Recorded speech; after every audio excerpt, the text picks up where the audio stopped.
Hi, Kasper again. Welcome to Ebeltoft, where I'm at an event at the Danish windsurfing tour.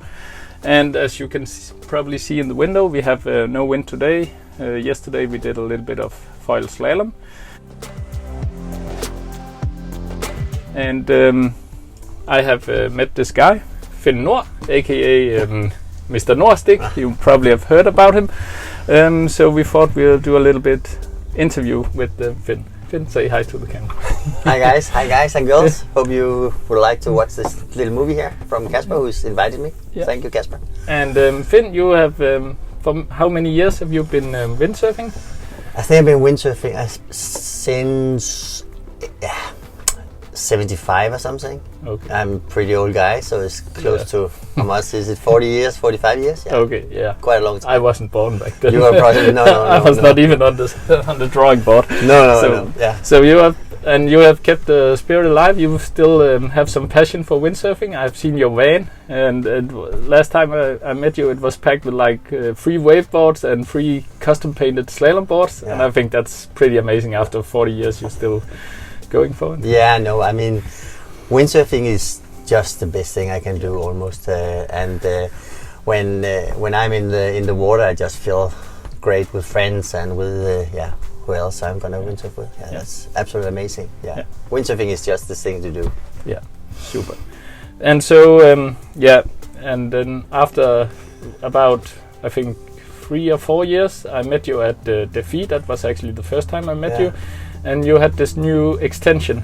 So my first question is, you have been windsurfing for so many years, and the most sexy products in windsurfing, that's like boards and sails, and then we have all the other stuff that's just necessary. That's like mast and booms and extensions.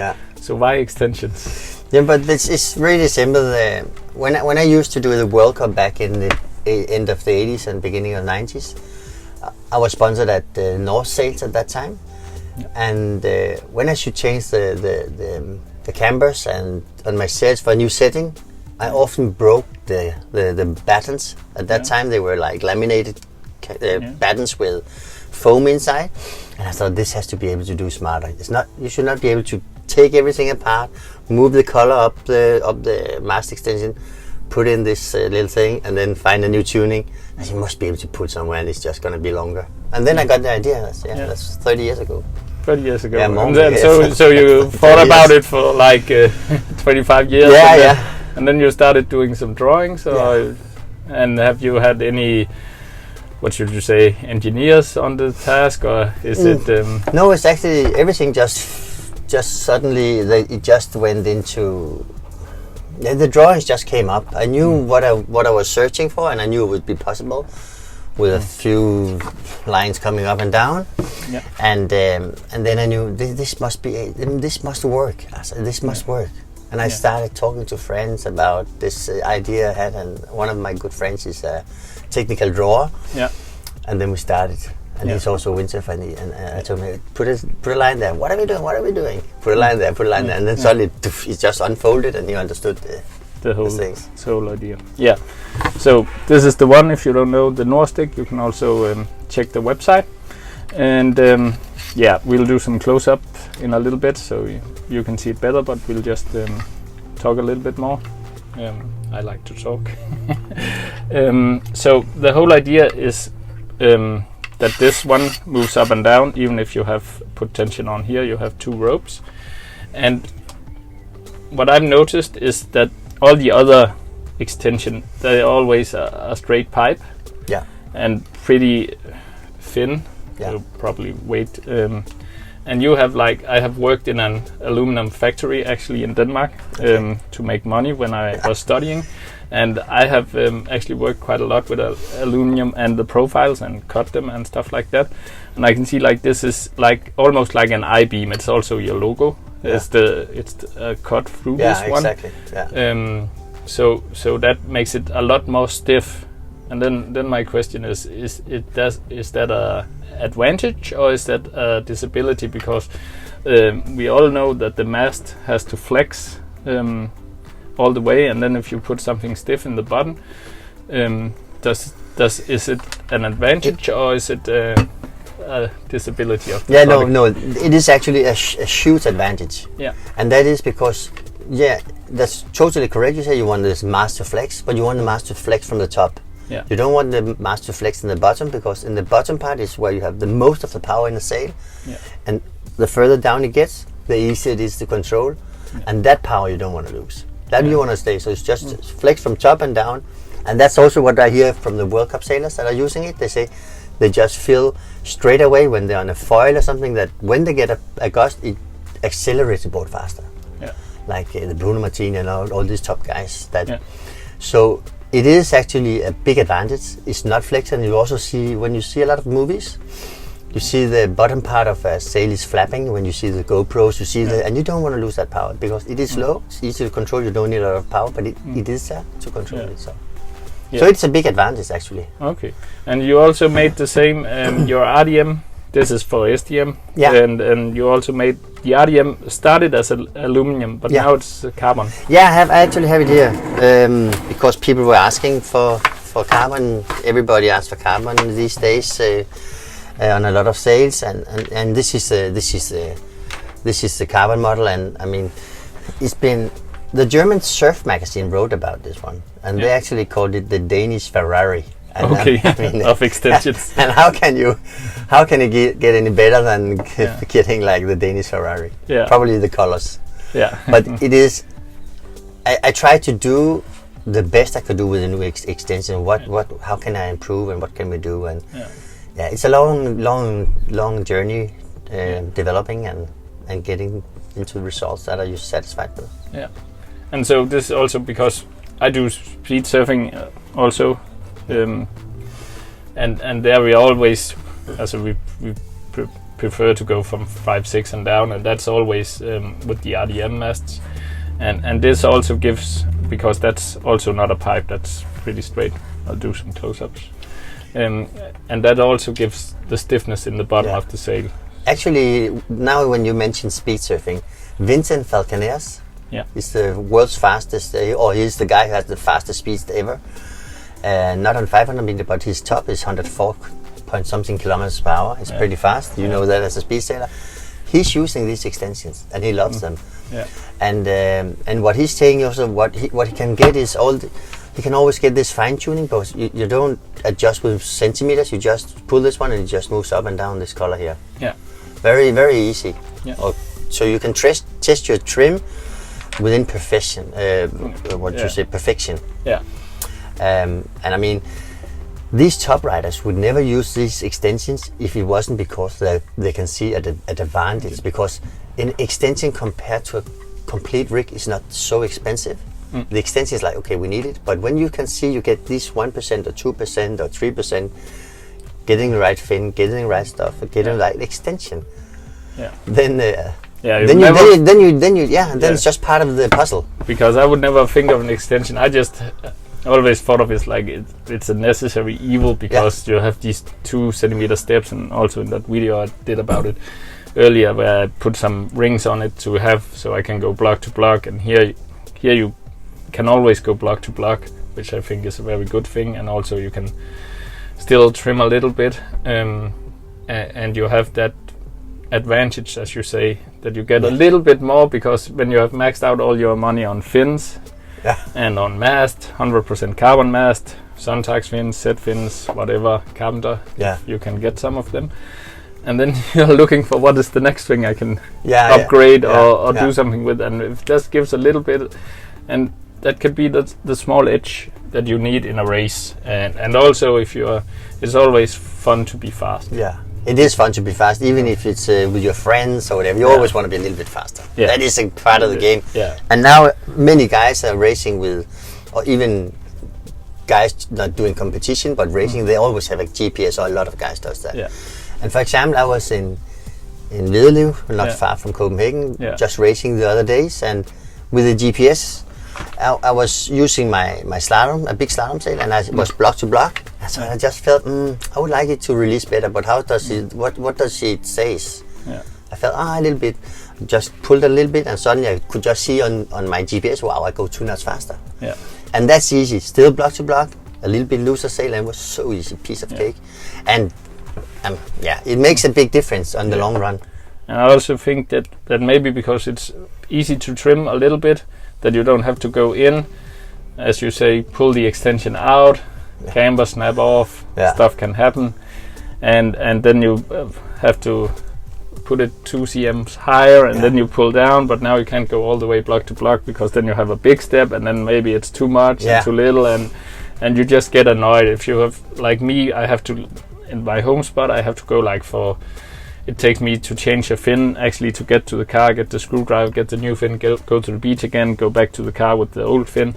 It takes me like 10 minutes of surfing time. Minimum. Yeah, and it's just like, and if I have to go carry the sail from the beach to the grass, de-rig, put another step in the extension. No, I'm too lazy. I don't do it. No. So that could be an option. Yeah. So let's look at how the extension works, Finn. And I've been on your website, of course, to prepare for this little interview, and I could see that actually here you can get this in 2 configurations, or 2. So you have 2 rolls in this direction for the sails who has the block that way, and you can also have the other one has 3 rolls, I think. So that's correct. In the angled 90 degrees. Yeah. So I think if you take this one and you tell us a little bit of how it works. It's actually totally correct that you say that it is with 2 rolls and it is with 3 rolls. But not only that, you can also reverse this one, so this one actually goes to the other side. So you see there are 2 clamp clips here, and the back, and there's only 1 screw. So in case you're changing your sail from 1 year, maybe you go from Severn to Simmer, or reversed, etc. Severn and 0.7 for some reason rigs on port tag, I think, and all the other brands rig on starboard exactly. tag. So and then I don't know, but I just thought, okay, we're gonna make some extensions that work for all sails, and make it easy for people to adjust the extension. Don't throw it away to buy something new because you want to use other sails of one reason. So that's why we just with 1 screw. Release 1 screw, you take the bottom part off, boom, turn it around, boom, back in, and it's suddenly reversed. And works perfectly for another brand of sails. And that is, that was just one thing to do to make the customers happy, hopefully. Not make the work easier for us, but happier customer. But how does it work? Was that your question as well? Yeah. It actually works the way that this color here, as you see here.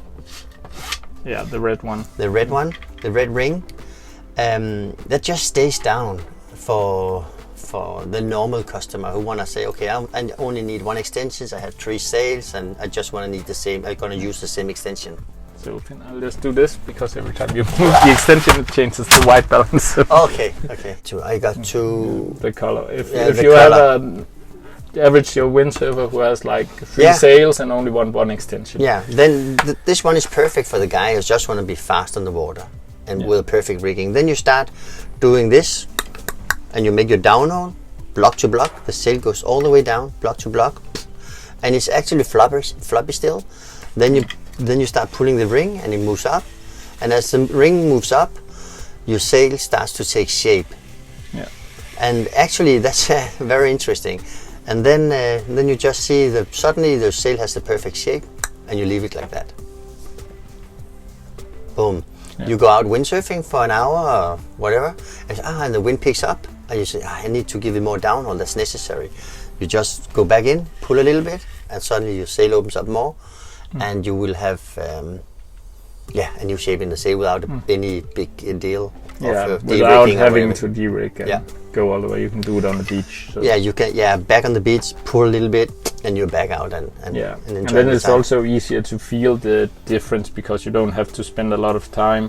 So you just go in, pull the rope, go back out, see, oh, that's better, or that's much worse. So I go back in and I go the other way. Yeah, but you don't have to go back in for doing the other way. Actually, you can just release it. That's simple. But then you have to go in the water. Yeah. I don't go in the water. We don't go in the water. We never fall in the water. So that's very simple way of rigging. And then, for example, there's also a lot of guys. They're not doing competition, but they still have 1 extension for each sail. that is prepared Yeah.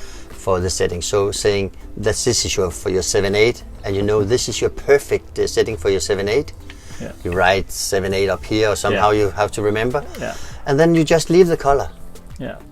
And then you take this one as a normal one, and you just rig as normal. Go block to block, and you know when you are block to block, it's exactly on the millimeter as it was last time. Yeah. And that is what all the World Cup guys are doing, and the racing guys in general. They have one for each rig, and then they can just go block to block when they find the perfect setting. And from there on, just make these fine-tune adjustments. Yeah. So that is a big advantage as a guy who's competing, where every single detail is a matter of speed. Yeah. And you can also say, because we all know that a sail actually stretches over time. Yeah. So the perfect setting when you get a new sail, when you have used it for half a season or something, it won't be the perfect setting anymore. No, exactly. And then you have the opportunity here still to go block to block, but give it a little bit more, and you feel again the same feeling. Yeah. So that is the way it works. It's and it looks complicated for a lot of people that are used to see one normal extension where you look like this. Yeah. It looks complicated, but it's super simple. Yeah. It's super simple. That's why I like to just show it to people and make them ping. Of course, that's what they say. Yeah. So then I get happy. Yeah, it's always good to have happy customers. Yeah. And so this is the RDM, and that's actually the same. It's exactly the same. This is we can, for the guys who are having a free race sail or whatever, or race sail for small boats, you can just loop it through, boom, and you pull down. No, very simple, and from there on. Yeah. So it's that's really nice too, and we use in the waves a lot. It's a very strong one, so used in the waves and in speed sailing as well, and only get super good positive feedback. So happy with that, and you can buy them. Yeah. In your local shop, hopefully. Yeah. All the shops on the west coast of Denmark are stocking those. So I know. I think they're out of stock. Okay. You have to be fast. You have to be fast. Yeah. So the product is made in Denmark, most of the part, or assembled in Denmark. Yeah, it's. I mean, for example, this SDM here, everything is made in Denmark. Yeah. Every single part. And that was also pretty challenging to say, okay, we're a small country, who can do things like this? I thought everything had to be done in China or Taiwan or whatever. But I realized that in my local area, we could actually do it. Okay. Within radius of 100 kilometers or less, 80 kilometers. Yeah. Every single part was done. And just to be fair, you live in Klitmøller in Denmark, in cold Hawaii, and it's in Denmark. It's in the middle of nowhere. I know every surfer thinks it's the middle of Denmark, but it is. If you look at it on a map, there's a long way to the nearest big city. Yeah, part of the charm, of course, but getting things done and finding places that can manufacture aluminium and stuff like that must be a bit difficult. Yeah, it is. It is a little bit difficult.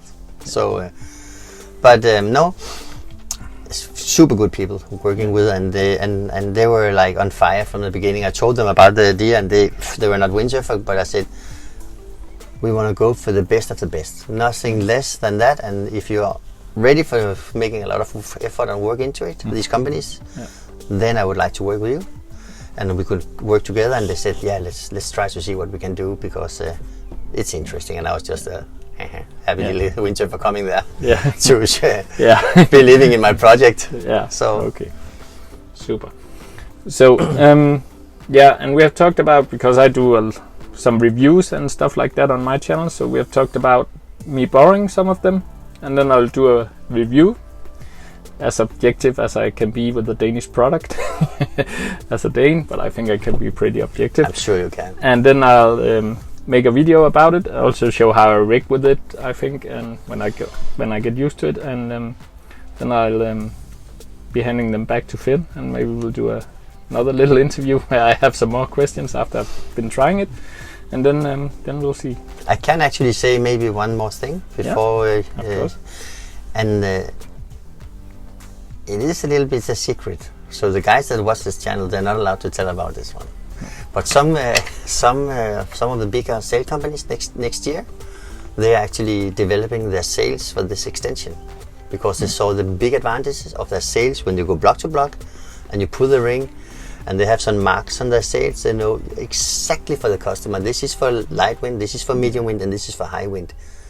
So several big sail companies next year are doing that. Yeah, and just to be clear, I've seen a prototype of it was Challenger sails, I think, and what Finn is talking about, all the many sail brands, they have a little dot in the upper windows, and you can pull the downhaul so the sail folds into there, and a max and a minimum. That isn't what Finn is talking about. It's actually a little window down where the mast sleeve is, so you can see when you pull the red ring up here, there's a little window here, and then there's a minimum, medium and maximum setting, and so you can see if you have your downhaul right to there, so you have the perfect setting. So it's nothing but looking up at the top of the sail. Here you just watch it as you downhaul. So it seems like a very good idea and an easy idea. It's not rocket science, but it's just simple, and it seems to work. It's simple, and it has to be simple, and it has to work for the customer, for the end of the happiness of the customers. Yeah. So anything that can make trimming a race sail or free race sail or even a normal sail more easy and more accessible, I think is a very good idea, and also because it just makes life a lot easier for the regular Joe windsurfer who doesn't want to experiment a lot. To just, when he finally has the time in the weekend and he can go windsurfing, it's just nice just to know, if I pull like this and I hit that setting, it's perfect, and I know that my sail is behaving good, and now the rest is up to me to be a better windsurfer, because my sail is trimmed perfect. Now I just have to see Kasper's board trim video and Finn video, and then everything will be good. Yeah. So I think it's a very good development, actually. So exciting stuff.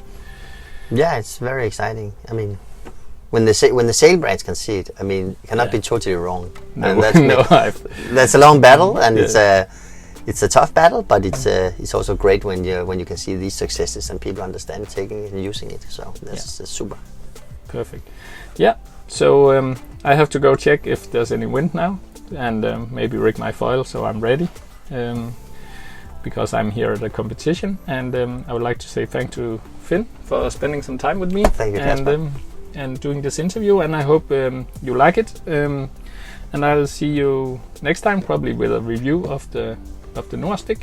Yeah, that's it for today. Hang loose. Thank you guys for watching.